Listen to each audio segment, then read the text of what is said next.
नमस्कार। जैसे कि आप सभी को विदित है कि कोरोना रूपी महामारी के कारण प्रशासन ने देश में लॉकडाउन का ऐलान किया हुआ है। तो ऐसी स्थिति में आप यही प्रयास करें कि घर से बाहर ना निकले, और अगर किसी अपरिहार्य स्थिति में घर से बाहर निकलना पड़ता है तो मास्क लगाकर ही बाहर निकलें, सोशल डिस्टेंसिंग का पालन करें और घर आकर वापस अपने हाथ अच्छे से धोएं और कपड़ों को गर्म पानी में डाल दें। लॉकडाउन की स्थिति में हमारे शासन प्रशासन की तरफ से ये निर्देश दिया गया है कि हम आपको ऑनलाइन पढ़ाएं, ऑनलाइन आपकी कक्षा चलाएं। उसके लिए ये प्रयास शुरू किया गया है। मैं डॉक्टर त्रिवेंद्र कुमार, प्रवक्ता जीव विज्ञान, जवाहरलाल नेहरू स्मृति इंटर कॉलेज रवापुरी सठेड़ी, आज आपको ऑनलाइन क्लास के क्रम में कक्षा 12 जीव विज्ञान का पाठ 3 मानव जनन पढ़ाऊंगा। तो हम बात करते हैं मानव जनन, ह्यूमन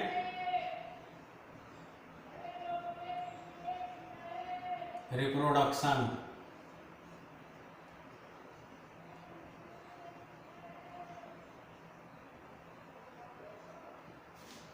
मानव में लैंगिक जनन पाया जाता है।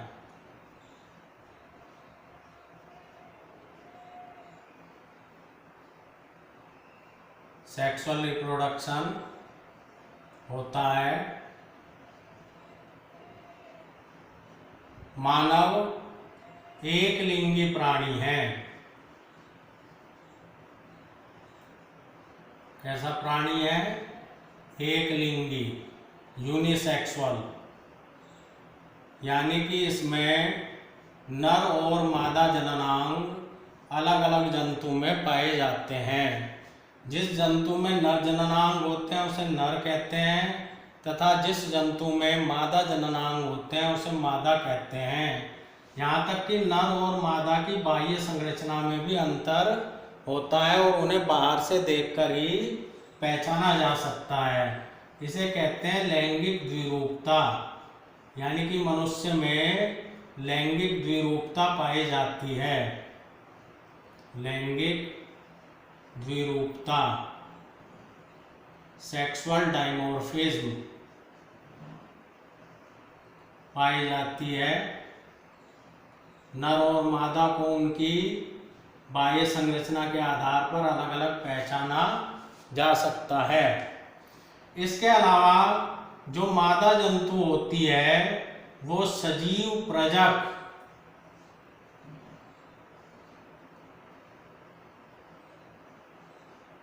या जरायुजी होती है।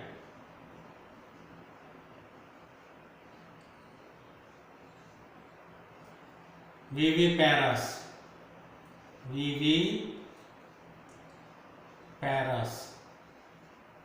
होती है। अब इसके बाद में हम बात करेंगे नर या पुरुष जनन तंत्र। नर या पुरुष जनन तंत्र।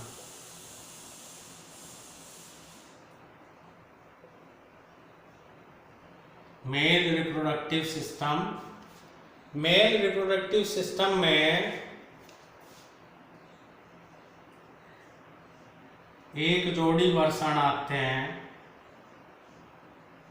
वर्षण या टेस्टीज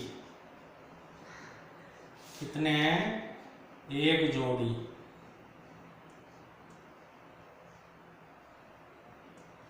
ये प्राथमिक या मुख्य लैंगिक अंग होते हैं।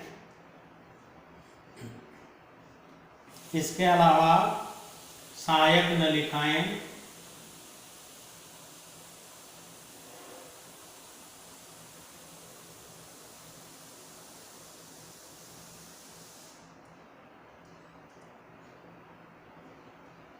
एसेसरी डक्ट्स,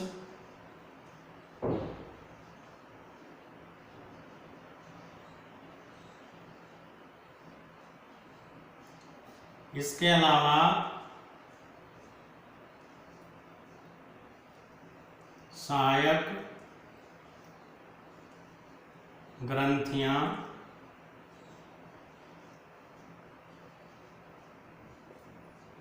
एसेसरी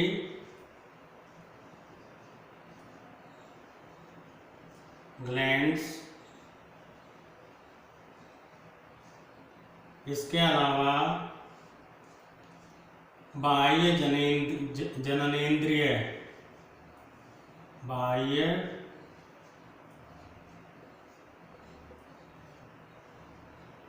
जननेंद्रिय एक्सटर्नल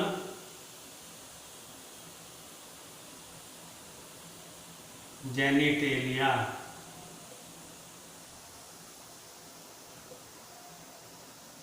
ये नर या पुरुष जनन तंत्र के अलग अलग भाग हैं, जिसमें एक जोड़ी वर्षण आते हैं, सहायक नलिकाएं आती हैं, सहायक ग्रंथियां आती हैं, बाह्य जनेंद्रियां आती हैं।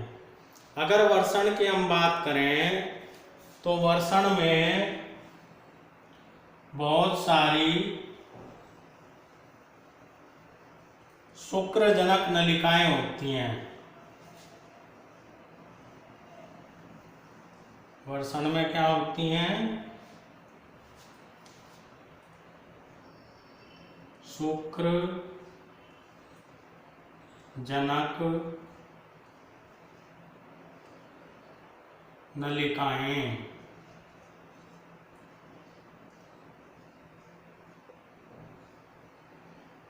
जिन्हें अंग्रेजी में कहते हैं सीमेनिफेरस ट्यूब्यूल्स। इन ट्यूब्यूल्स में, इन नलिकाओं में शुक्राणुओं का निर्माण होता है। क्या बनते हैं इन नलिकाओं में? शुक्राणु, स्पर्म। और उसके बाद में ये सहायक नलिकाओं के द्वारा आगे की ओर ले जाए जाते हैं। सहायक नलिकाओं में आती हैं सबसे पहले वर्षण जालिकाएं,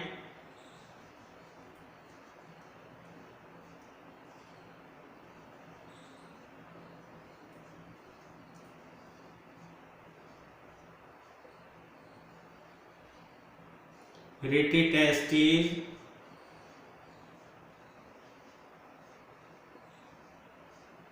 इसके अलावा शुक्रवाहिकाएं,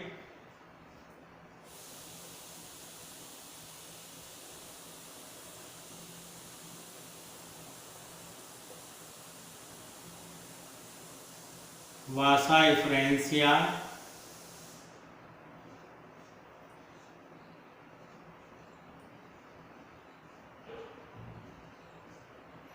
वासा इफ्रेंसिया से बाद में आता है अधिवर्षण,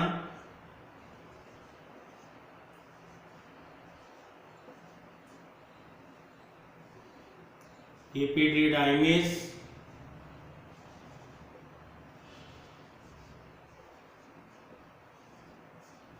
एपिडिडाइमिस के बाद में आती है शुक्रवाहक,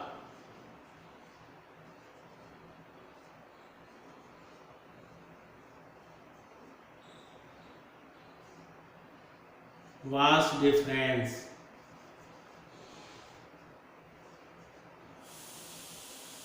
तो ये जो रचनाएं हैं ये क्या हैं? ये हैं नंबर बी सहायक नलिकाएं। तो शुक्रजनक नलिकाओं के अंदर वर्षण में जो पाई जाती हैं शुक्रजनक नलिकाएं, इन नलिकाओं में शुक्राणु बनते हैं। वो शुक्राणु फिर कहाँ आते हैं? वर्षण जालिकाओं में, रीटी टेस्टिस में। रीटी टेस्टिस से कहाँ आते हैं? शुक्रवाहिकाएं, इनके अंदर वासा इफ्रेंसिया के अंदर आते हैं।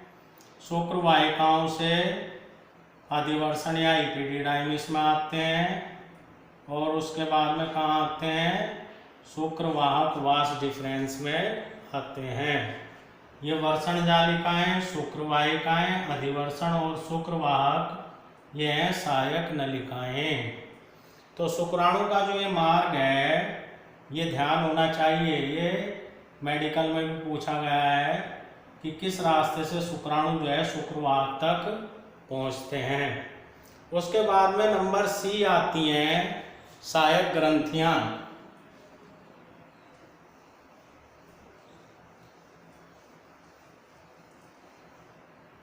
नंबर सी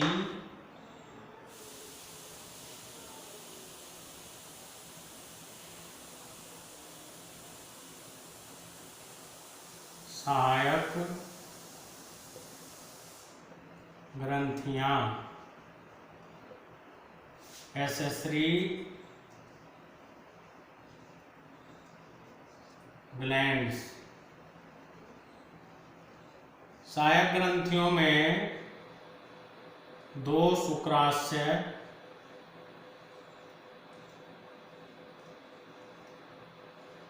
सेमाइनल वेसिकल्स,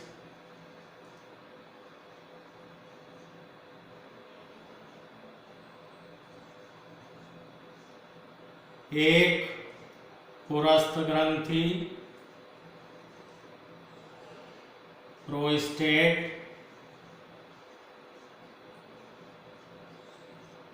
और दो कंद मूत्र पथ ग्रंथियां।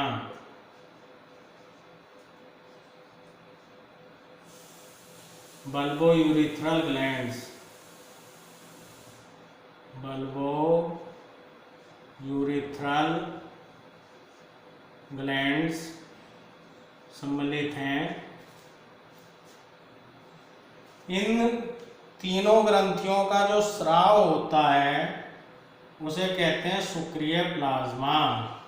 ये तीनों ग्रंथियां मिलकर के एक तरल पदार्थ को स्रावित करती हैं जिसे कहते हैं शुक्रीय प्लाज्मा, सेमाइनल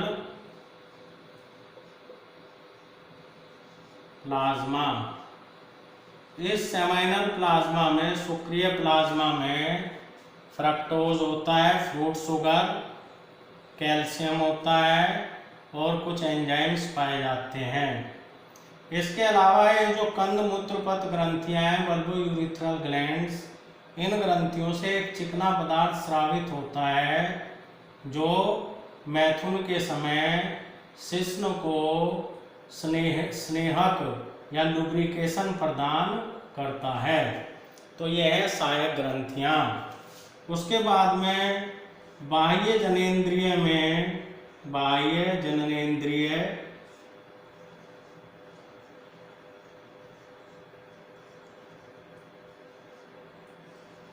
एक्सटर्नल जेनिटलिया,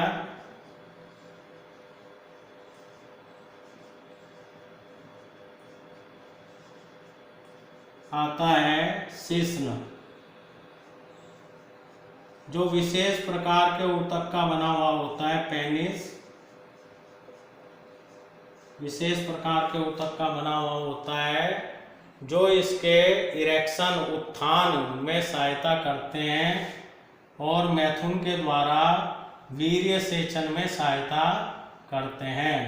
शिश्न का अगला हिस्सा फूला हुआ होता है जिसे सुशिश्न मुंड या ग्लांस पेनिस कहते हैं। इस पर एक ढीली त्वचा चढ़ी रहती है जिसे अग्रच्छद या फोर स्किन कहते हैं। अब इस प्रजनन तंत्र को हम चित्र के द्वारा समझेंगे। प्यारे बच्चों, अब हम नर जनन तंत्र को चित्र के सहायता से समझेंगे।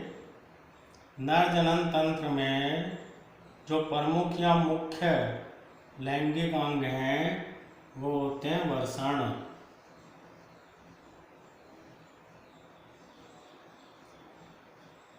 एक को कहते हैं TES, ये होते हैं दो, तो स्पेलिंग हो जाएगी TES, टेस्टिस। वर्षण जो है उदर गुहा के बाहर एक थैली जैसी रचना में होते हैं जिस रचना को कहा जाता है वर्ण कोश, टेस्टिस, सैक,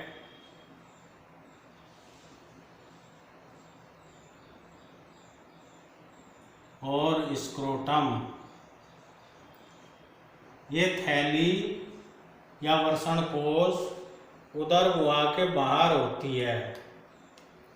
इसका जो तापक्रम है, टेम्परेचर, वो उदर गुहा से 2 से 2.5 डिग्री सेंटीग्रेड कम होता है, जो शुक्राणु जनन के लिए, शुक्राणु निर्माण के लिए आवश्यक है। वर्षण से शुक्राणुओं को सहायक नलिकाओं के द्वारा ले जाया जाता है, जिसमें हमने कई सहायक नलिकाएं बताई थी। इन सहायक नलिकाओं में वर्षण जालिकाएं बताई थी, शुक्रवाहिकाएं, अधिवर्षण, वो हम बाद में देखेंगे। यहाँ पर दिखाते हैं शुक्रवाहक। ये नलिका जो है ये है शुक्रवाहक, वास डिफरेंस। शुक्रवाहक, ये शुक्रवाहक नली ऊपर की ओर उदर गुहा में जाती है और इस मूत्रवाहिनी, जो उत्सर्जी तंत्र का भाग है, यूरेटर के साथ छल्ला बनाती हुई आगे की ओर आती है और फिर शुक्राशय, ये रचना है शुक्राशय, सेमाइनल वेसिकल, शुक्राशय की नली के साथ मिलकर के स्खलनीय नलिका बनाती है। स्खलनीय नलिका, इजैकुलेटरी डक्ट,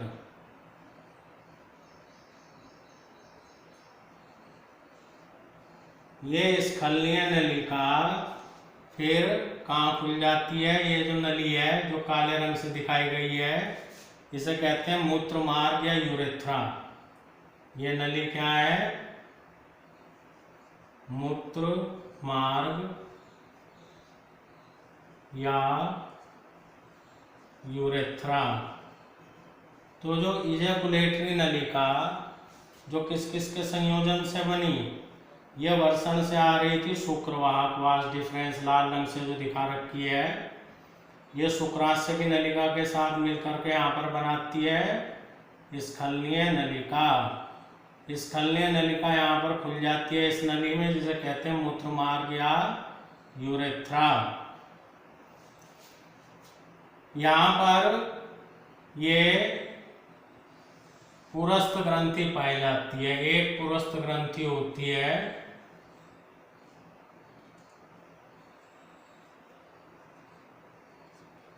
प्रोस्टेट ग्लैंड।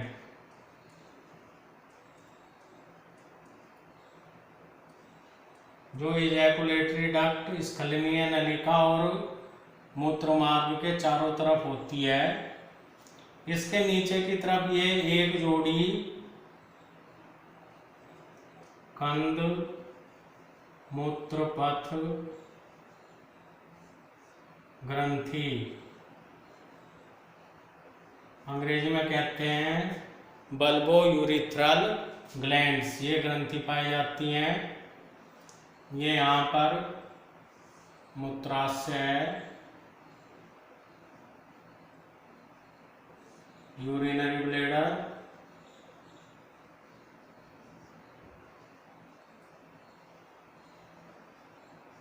जो खुलता है इसमें मूत्र मार्ग में।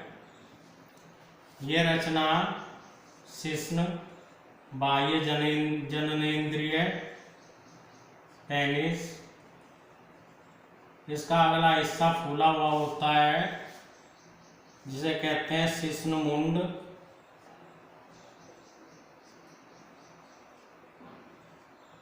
ग्लांस पेनिस,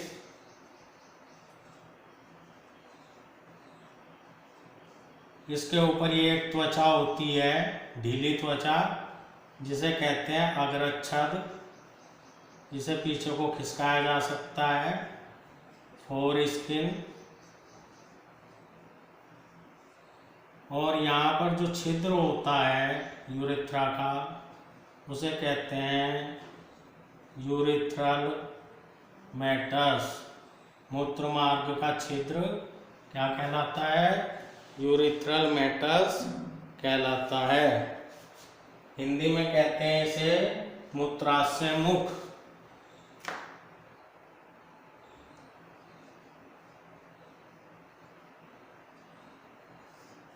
यह नर जनन तंत्र है।